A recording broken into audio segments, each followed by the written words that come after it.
What's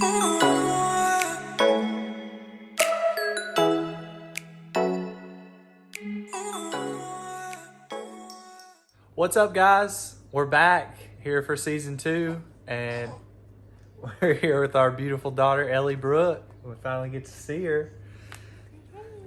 Say hey. She's sleeping. Someone's a little sleepy. She just ate, and today we're going to talk about our birth story. So we've got a lot of new stuff coming out in season 2. Hopefully it's going to be fun, and we got this new intro, so check it out.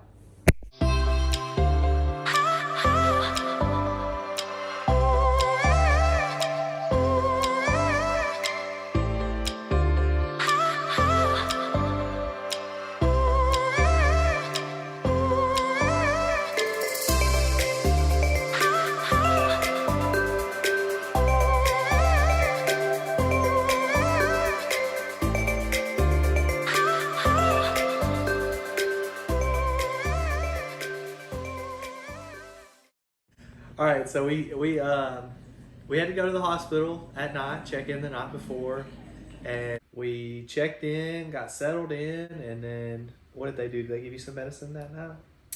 Yes, they got us all hooked up to the monitors to monitor her heart and my contractions. We got there at about 8, I think. Yeah, 8 o'clock I think was their check-in time. And they gave me Cytotec at 10, which is a medicine to thin your cervix. And then I got my second dose at 2 a.m., I believe. Okay. And we slept for the night, and We did not sleep. I slept for the night. You didn't sleep. We were like watching YouTube videos at like 2 o'clock in the morning for like an hour or two. I feel like I slept some, so I did not sleep hardly she at didn't. all. She didn't Maybe sleep. an hour combined. It's 1:50 in the morning, and we're not really able to sleep. I guess we're too excited, huh? Because Yeah. we're also not on our memory foam mattress. Yeah, we're not on our king-size bed. And the boy's not here either. Yeah. So we're just kind of chilling. Then what? Then the doctor came in that morning. It was like 6 or 7. It was probably at 6. Yeah.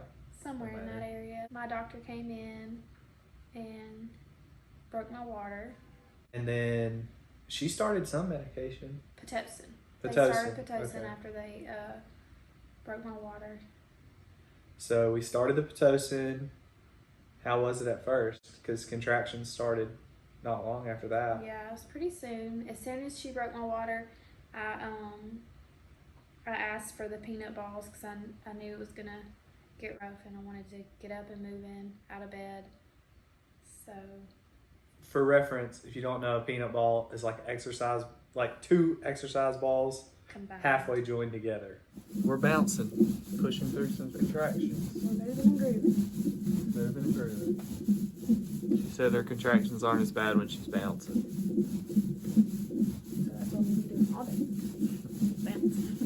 Get them leg muscles working. Yep. You'll be in tip-top shape when Ellie comes out. I'll be so tired. I'm gonna push her out in just butt. I'm done. And I sat on it and bounced. Yeah. So we did a bunch of that, a bunch of bouncing around. I had to pee a lot. Yeah. Walk into the bathroom. You were peeing like every 15 minutes at least. And so to start out, 3 centimeters, Pitocin really kicks in. You get your pain meds, IV pain meds, and then contractions start hitting. 20-second long contractions. They only about a 10-second break between each one, which was really bad. And that lasted a long time, but we'll get there. I don't think we mentioned that we had a natural delivery. We did not get the epidural. All we did was pain meds, IV pain meds. I didn't have a natural delivery. She had a natural delivery. He cheered me on. This champion over here. I think we're going to make a video about natural birth if you guys want to. We're going to do some tips on natural delivery. Things that helped us and things that we thought sped along the process and preparing before we went into it. squats, peanut ball, counting. And even just having the right mindset. Yep. So if you want to see tips on a natural birth, be sure to check out that video. It'll be coming soon. Shout out to all the women in the world who have ever had a baby or gone through pregnancy. Epidural because or not, C-section, however. yeah, if guys had to do it, I don't know if there would be as many babies around in the world. But she was the champion. Just went with the IV pain meds. Never started an epidural. But let's jump back to where we were. So we started Got my second dose at 5 centimeters. Yeah. Of So pain you're meds. contracting. We make it all the way to 5 centimeters. At this point, I'm no longer bouncing on the peanut ball. I'm in bed. And you were 5. Mm-hmm. So she was 5 centimeters. She got her second dose of pain meds. Laid down in the bed because she was dizzy. And then stuff started happening. So it was not long after that, maybe 20 or 30 minutes. And no, it wasn't even that long. No. It was like 5 minutes. Yeah. And the nurse left. And then you were like, I feel like I have to pee. There's pressure. I think maybe I need to push. Call the nurse. And so I called for the nurse. They said they'll send her. Nobody came. I waited like 3 minutes. Called her again. Said, I need a nurse. Any nurse. Get in here now. Because I was telling him, I was like, I think I need to push. Like, something's happening. Yeah. I think I need to push. Yeah, our nurse came back. And then she checked her. And she said 7. Uh-huh. And then a little bit after that, maybe 10, 15 minutes, our doctor came in. And she checked you. And she said you were 8. Right. All the while, I'm still feeling like a need to push. Yeah. Pressure, Yeah. stuff going on. Well, from 5 centimeters to where we're at 8 centimeters, it was like 40 minutes maybe. Yeah. Like real fast. We had already been in labor about 4 or 5 hours before we got to 5 centimeters, and then it all happened real quick. Yeah. She's got her hand checking Michaela, and the other hand is holding her phone, and she's calling our doctor like, hey, I need you to get here, like hurry up. Our nurse was in there. I kept telling her that I felt like I had to push. Yeah, she was still contracting hard, and she just told me to lay back and she was going to check me again. And that time when she checked me, she said that... I think she said she could feel Ellie's head. Yeah, she was like, I think you're ready. You just have a little bit of cervix left to thin out. At this point, there's no doctor in the room. And she was like, let's do a practice push so we can try and get the rest of your cervix thinned out. And there was just like a lot of pressure.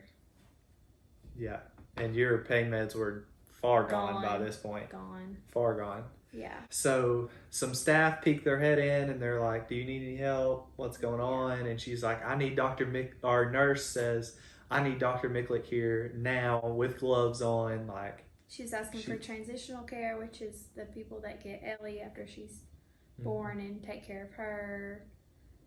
Trying to get everybody in the room because it was go time. Yeah. It was literally like one practice push and then less than 10 minutes later, Ellie was here. Yeah, and it probably would have been like 5 minutes if they had not been saying, try not to push, try not to push. Yeah. Because I was like squeezing my legs together, trying not to push, but with each contraction, it was very hard not to push. Yeah. Meanwhile, everybody else is running around like chickens with their heads cut off, trying to set stuff up, getting gloves on, gowning up, because I mean, COVID, they all have to be gowned up and stuff. And well, I'm like in between contractions trying to set up a camera here, a camera there, because we wanted video of it. And then finally we got settled and they kind of got you in the bed, but never got your legs up in the stirrups. No. And a different doctor, not even with my practice that I see, poked her head in and was like, do y'all need any help? And she ended up gowning up and gloving. And she was like, I'm just going to stand here just in case you end up delivering before Dr. Miklick comes in. And finally... And they were still telling you to wait. Yeah, they were still trying to... They were like, just try to... They basically said, like, try to hold her in. Yeah, and it wasn't happening. After, like, maybe a minute or two of me screaming and in pain and trying my best not to push, she was like, okay, let's bear down and get this over with. And so I pushed once. Yeah, she pushed once. My feet were not even in the stirrups. The nurses lifted my legs up. I pushed once. Her head came out. And then she said, well, I think her exact quote was, "Hey, Dad, normally we let you do this, but I'm going to cut the cord because it's wrapped around her neck."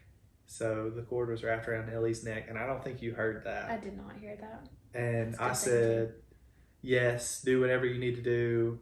And then, of course, I'm freaking out, but I don't want to make Michaela freak out because she's, indisposed at the moment. And so they cut the cord, and then they take Ellie over there. I did one more push. Yeah, you did one more push. That's right. She came out. So 2 pushes, and she was out. And you said they laid her on you for a second. They laid her on me for a second. I don't even remember that. I was... we were freaking out, or I was freaking out. Yeah. She was kind of quiet, you're used to seeing, like, on the movies and stuff, they start crying. She was kind of quiet, and honestly, she looked a little bluish, like... Yeah, she did. And I was like, is she okay? And they're like, yeah, she looks good. And they took her to transitional care. Yeah. And then finally we heard her crying. And so then we were like, okay, she's alive. She's crying, Yeah. And then Ellie came into the world. A little nugget as she's smiling. Was that funny?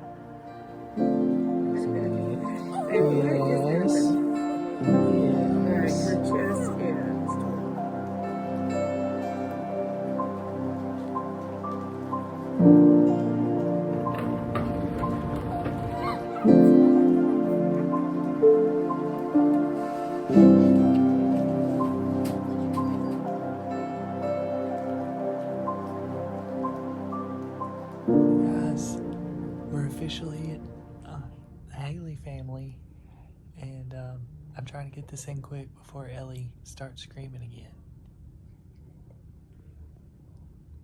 Look at those lips. Someone's a fuzzy baby. Yeah, so it was a long road, and we'll talk about it all later. But everybody's happy and healthy, so that's what matters. And tired.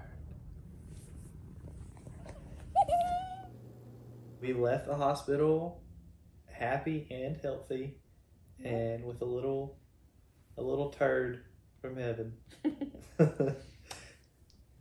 And she's a lot of fun, and she's a lot of work, but we enjoy. Yeah, it's totally worth it, and we enjoy every second of it. So.